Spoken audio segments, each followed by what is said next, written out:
and the answer he had listed was Super Bowl 29. And it was I saw that he had 49ers written down there. 49ers won the game. So I said, okay. And then as we're playing the game on our air, the listener who is playing guesses one of the incorrect responses. And I remember right then, oh, wait a minute. I know for a fact Super Bowl 22 was on ABC. Because then you and Dave went down a rabbit hole. That's right. Mm-hmm. And because I remember Super Bowl 22 because the Broncos were in it, and that's my favorite team. And I was like, I know it was on ABC because Dan Deerdorf called the game.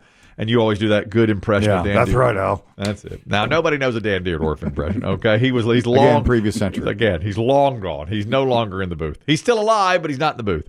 So I said, all right, Super Bowl 22. Well, after the game, Delco Jeff emailed me and said, I wanted to check my notes, and I want to be vindicated on this. I did give you the correct answer. The actual correct answer is Super Bowl 19. I misread his Roman numeral. Yeah, I thought it was 29. It was 19. This is what happens. That's right. The Super Bowl gets all fancy-wancy with those Roman numerals. I told you. I know. It's the first time. I told you it's going to mess them up. I've always liked the Roman numerals. But most people, the laymen, don't understand them. And you just see this logo. There's nonsense. I love them. Do they still teach them? I mean, if does an 18-year-old know Roman numerals? You have an 18-year-old. You have a 19-year-old in your house. With your son. 19-year-old. No. Yeah, because I was taught them still in school, but I'm 41. Yeah, but if you see a list of numbers, do you know what it is off the top of your head, Biggie? LXVII? I do. Not anymore, probably. That's 65. Yeah. What he just did was 60. Probably up to 68. 68 is what Combative. I do. Drink. I do. I know the number. You're pounding the table with your fist. I know That's combative. Don't make me call an orderly. I know. I know the He's getting violent. I know the number. I just put something under his tongue. I simply. We don't do that anymore. I simply misread Delco Jeff's Roman numeral, and I saw that the 49ers had won. I skimmed it. It was 49ers Dolphins. 29 is 49ers Chargers, and I just, you know how you do, I just went through, I thought, oh, it's 29. It was 19, and later I looked back at it thoroughly. It's, oh, he had it right. It was 19, and I knew that. I've seen that 100 times. I know that game. It was XIX. Ugh. I know that game. XIX is 19. You're right. That's right.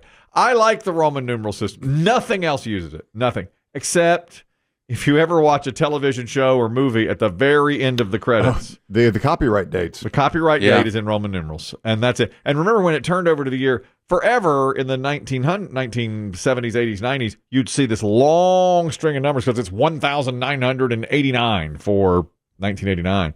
Well, when it went to 2000, it just became MM. That's what it is. That's 1,000 is M, and it just became MM. I love Roman numerals, and I'm all over it for the Super Bowl. But I want to apologize to Delco Jeff, and I did so on email, and I'll do it again when we start the game in 3 hours during garbage time. Yep. All right? Combative. But I am not combative. I'd like to apologize to the entire dining hall for the scene I made yesterday. I am not combative, and I do know Roman numerals, and I do know the Super Bowl. But sometimes I get a little confused. There's a lot of numbers coming in here, and that was the first mistake. That's the only mistake I've made this year. And here we are, the last day of Super Bowl Tough Ass Trivia. Biggie, can you think of another mistake I've made? There's no other mistake. No, I think you're good. Thank you. So far. I almost made a mistake on one of the last night they gave out the awards for the NFL, and the host of it, and Biggie corrected me on this. I'll have to get this right. The host of it is Keegan Michael Key. And I thought it was Keegan Michael Peel. And Biggie said, "You're going to get some pushback on that. We're going to have to correct his partner. I knew merged two men. I know it was Key and Peel. I merged the two of them. And they're two black men, so you might have been deemed That's right. racist. Biggie said, I don't want you to appear racist on this, so I'm going to go ahead and correct you. I want to put this one in all caps. And I was in a larger font. I was combative on that. I told him I don't like that. I said, no, it's not. No, it's Peel. He said, no, that's his also partner. A sign of elderly growing racism. It's very upsetting to me. So Keegan Michael Key was the MC at the awards? Yeah, I'll play it again for Dave later, because here's what I'm really mad about with football. Now, I'm not a Panthers fan, but we live in Panther country. That's where we are in central North Carolina. And I'm surrounded by a lot of Panther fans. Biggie likes the Panthers. Dave likes the Panthers. They've been our team for 25 years, more than. And lately, for instance, yesterday, I was watching Colin Cowherd, and they're talking about Brock Purdy. And the other guy on his show is like, I think Brock Purdy's a great quarterback. He's done this, he's done this, he's done this. And Colin Cowherd said, this is a Super Bowl. This is not the Panthers in week 6. And they always... they did it again. They always use the Panthers as the whipping boy. They slap... If you need a punchline, it's the Panthers. I can't tell you how many times in the last 2 weeks I've heard him say, this is not like a regular season game in Charlotte, okay? This is not against the Panthers. This is the Super Bowl. And it's always used that way. Well, last night, Keegan Michael Key, during his opening monologue... And my understanding is that Taylor Swift is in Tokyo right now. No, the only people farther from the Super Bowl are the Carolina Panthers. I am. That hurts. I'm fit to be tied over this thing right now. You could Don't get combative over that. Say that. I don't. I'm upset about. You could say the Jets. The Jets. Okay, you could. Okay. The Jets have been the laughing stock. They're a punchline. Yeah. You used to say Cleveland or Lions, but they're both good now. So now you have to go to the Panthers, and they're the new whipping boy for the entire NFL. It's very upsetting. I don't know if Biggie knows this, Kelly. You may not know this either, but we're doing this is the month of the two guys named Chris Comedy All-Star shows. Oh yes, 3 incredible comics. Yes. Really, and Biggie, you would appreciate this too. Not just great on stage, but off stage, they're cool guys. Oh, very nice guys. They're just fun to be around.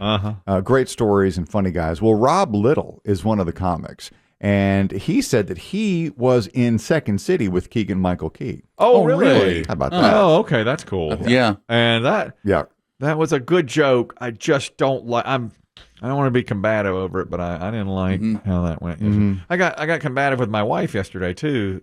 Maybe Let it go. Breathe. You're, Your wife again? Well, you're hitting you on a peak roll? stress. yeah. Well, Today, I feel like today you won't yell at one of us because we haven't done anything. But I feel like one of your kids. my son's coming home from college. Yeah, he gonna get it. Yeah. There's gonna be his new car is gonna be dirty or something, and he's gonna get it. Well, I'm having him help me pick up the yard, blow leaves, Oh God! get rid of sticks. Get it. That was always my dad's unloading time on me. Yep, that's what we're doing because we have guests coming over the weekend. Oh, yard work time was he took out his frustrations on the yard and me. Yeah. What is that? You can't even cut in the square. Exactly. Yeah. The most demeaning task ever in the Demm family was go pick up sticks. In their yard. Yeah, we're doing that. We're doing that. We're picking up sticks and dog poop. That's what we're going after. Yeah. Because we might have some smokers out by the solo stoves. If it doesn't rain, it may rain. It's supposed to rain on Sunday, so we'll see about that. But yesterday, and this actually involves Chris Demm indirectly. Chris Demm said he had some leftover beer from Christmas, I guess, and gave me a bunch, like 10 beers. And so I thought that's very nice. So he brought it in a little cooler bag that had his mom's initials on there, his mother's monogram. And I even said, I like the bag. So I like your bag. He said that was Honey Bunches, his mother's. And so I took it home. I got home. My wife wasn't there. I took the beer out. I put it right in the cooler. We're ready to go. I put the bag next to the door so I wouldn't forget it on the way out. That's what old people do. Right. Make it a little bit easier on yourself in the morning. Oh my God, I'm doing that now. I find myself packing I'll even move things to the front of the fridge now. Oh, yeah. Like an energy drink that I want for the morning. I put everything with my keys. Oh, Quick God. grab. Yeah, I'm doing all that. Right. And you're right. I say the same thing at night. Well, I may be ready for the morning. I'm streamlined the process. That's ready to go. Totally agree with that. Oh, Lord. So I sit it by the door, and she comes in. What the hell is it? Whose bag is this? I said, Did you think you were cheating yes. on a woman with my mother's initials? Yes. She goes, whose bag is this? I said, it's Chris Demm's bag. He gave us some beer for the party. Huh, well, whose initials are these? I said, that's his mother's initials. Oh, okay. She, boy, that nearly diffused. Thank goodness he told me earlier. Thank goodness he said. Otherwise, I'd be like, I don't know whose initials those are.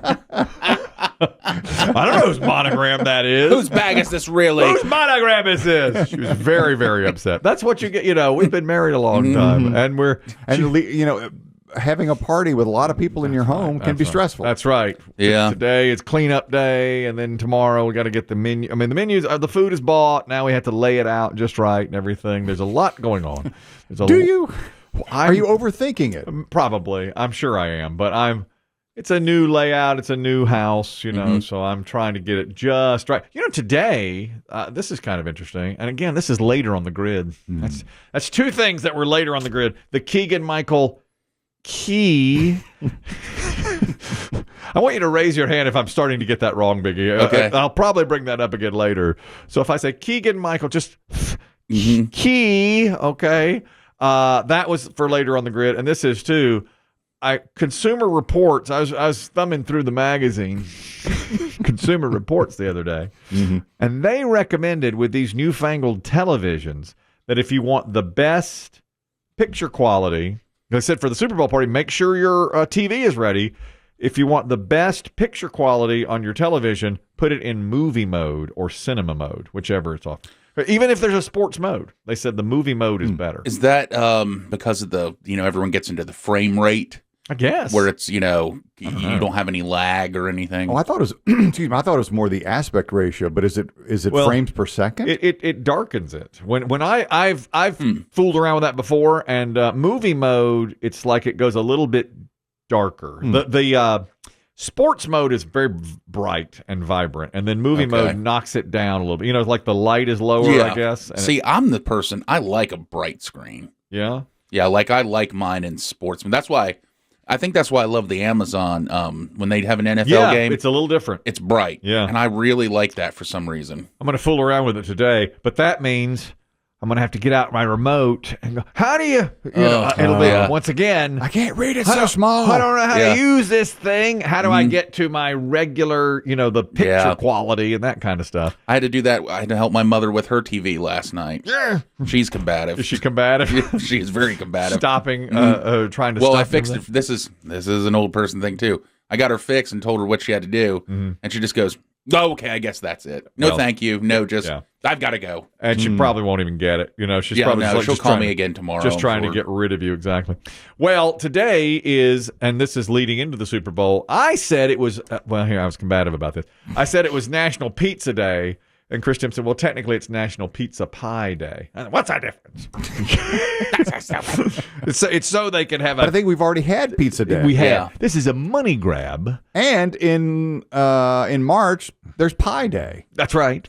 And we already had Pie Day also. There's two Pie Days. P-I-E. And yeah, that's right. And then March 19th or 17th is Pie Day because it's 3.14. I think it's 314, right? Did I forget yeah, Pie Day's 314. Is it 3.14? Is that what pi is? I'm pretty sure. Oh, man. Hold on. Let me get an orderly. Oh, my God. No, I think it's 317. He's getting combative. I think it's 317. That's very upsetting. I thought you'd think I would remember what pi is. My wife's a math teacher. I should know what pi is.